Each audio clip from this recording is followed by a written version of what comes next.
skoro na týždennom poriadku, ako niečo chceme, keď to urobí konečne úrad, tak zaprvé nadávajú, jak na Muškátovej, že sa tam dala značka, potom sa dala dolu, lebo bola stará, potom trvalo 5 mesiace, až tam zase dali tú značku, zákaz nákladným autám. Fakt.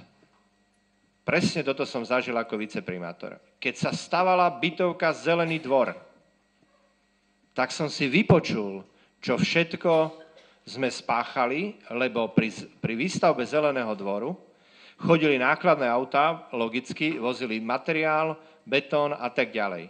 Oni, tí obyvateľia, ktorí tam už bývali, tak majú tam garáže, na vlastné náklady vyasfaltované a tak ďalej. To auto, hoci je tam jednosmerka, alebo zákaz vjazdov z tejto strany z pravej, tak tam chodili jednoducho.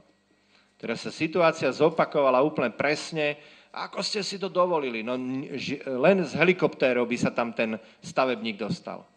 Teraz, keď už je v štádiu, že bytovky sú postavené, tak sme opäť osadili značku s tým, že žiadne nákladné auto okrem smetiarského sa tam nedostane. Na požiadavku občanov, konkrétneho človeka, ktorý tam býva a ďalších ľudí, ktorí donesol petíciu, mám ju, požiadal o zjednosmernenie od Trnavskej po Silvánovu. Vyhoveli sme. Jak je to možné, že ste nezjednosmernili až po tie garáže?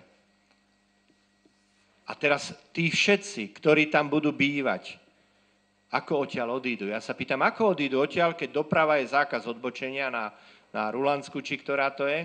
Ako sa tam dostanú? Ale prečo? No pretože ani ja, ani poslanci, ani moji pracovníci, moji kolegovia nie sú tí, ktorí o tom rozhodnú. Rozhodne o tom odborník, dopravný inžinier, pretože vtedy, keď sa stane akákoľvek nehoda a je to schválené dopravným inžinierom, tak následky znáša dopravný inžinier alebo polícia, ktorá takto určila. V tom momente, ako by sme si my dali svojvoľne tabulu, tak ten, ktorý bude poškodený, sa začne s nami súdiť a povie, aha, dali ste si svojvoľne tabulu, ja som tam niekde narazil, tak žiadam náhradu škody. Však je to tak jednoduché, ale toto treba stále im pripomínať.